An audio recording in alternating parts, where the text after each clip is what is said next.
Hello and welcome to the Well-Read Monocle. Today we are stepping into the smoke-veiled canals and shimmering elder-glass towers of Camorr as we deconstruct Scott Lynch's modern fantasy masterpiece, The Lies of Locke Lamora. It is a tale of brotherhood, brilliant deceptions, and the staggering cost of being the cleverest person in the room. The boy who stole too much.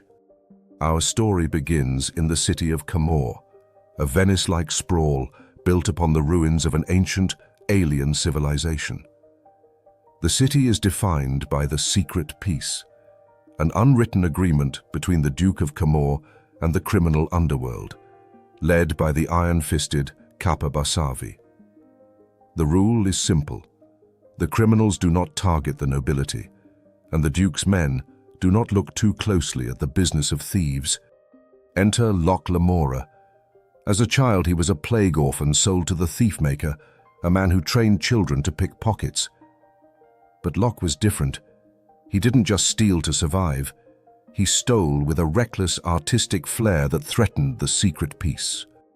To save his own skin, the thief-maker sells the troublesome boy to Father Chains, the Eyeless priest at the temple of Perilandro. But Chains is no ordinary priest. He is a servant of the nameless 13th, the Crooked Warden, the god of thieves. Under Chains' mentorship, Locke and a small group of orphans known as the Gentleman Bastards are trained in the arts of the high-level con.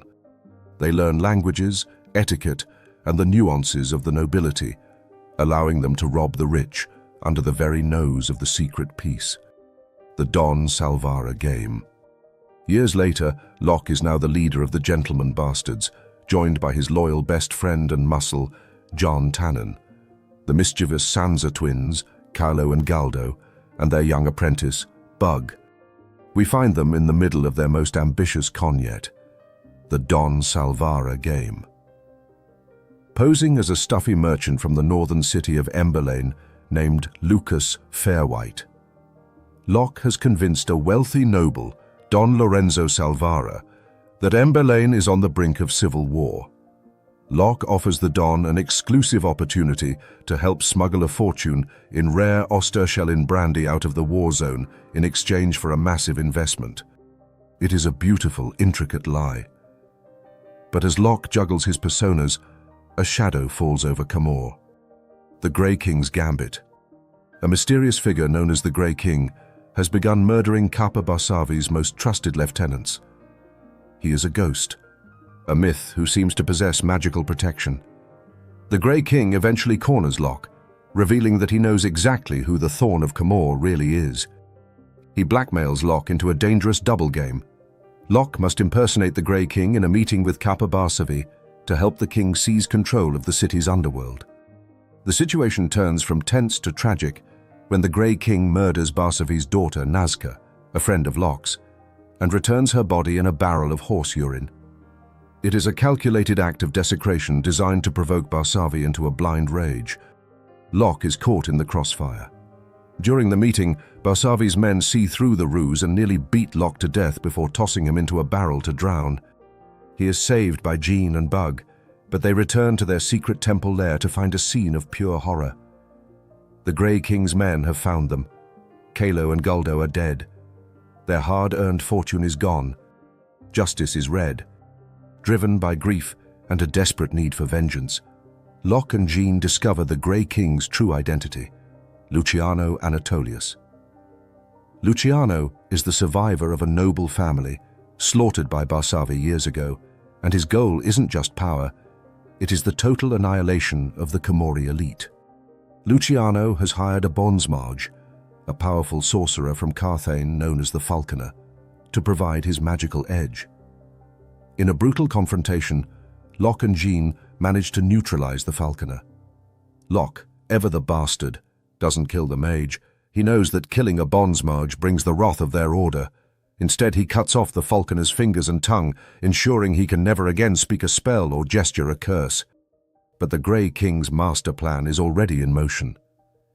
He has gifted the Duke's nobility 4 massive sculptures filled with wraithstone, a substance that, when activated at a feast, will release a gas turning everyone present into mindless husks. the final duel. In the heart-pounding climax, Locke must abandon his chance at escape to save the very people he has spent years robbing.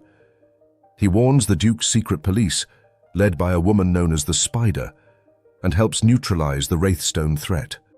Finally, Locke confronts Luciano on the Kappa's floating fortress. Locke is a mediocre swordsman at best, and the Grey King is a master. Locke is beaten, bloodied, and broken, but he is a thief. He wins not through skill, but through the ultimate distraction.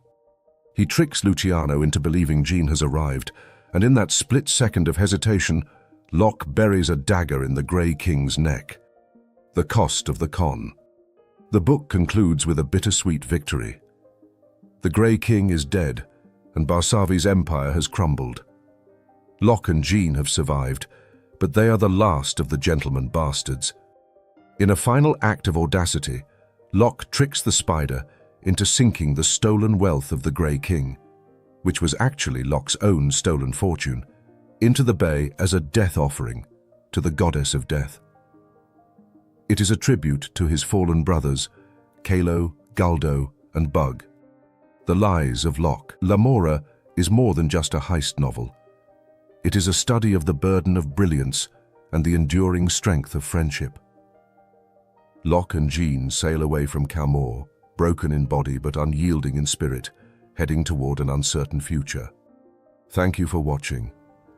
If you enjoyed this deep dive into the world of the Thorn, please subscribe to the Well-Read Monocle for more literary explorations. Until next time.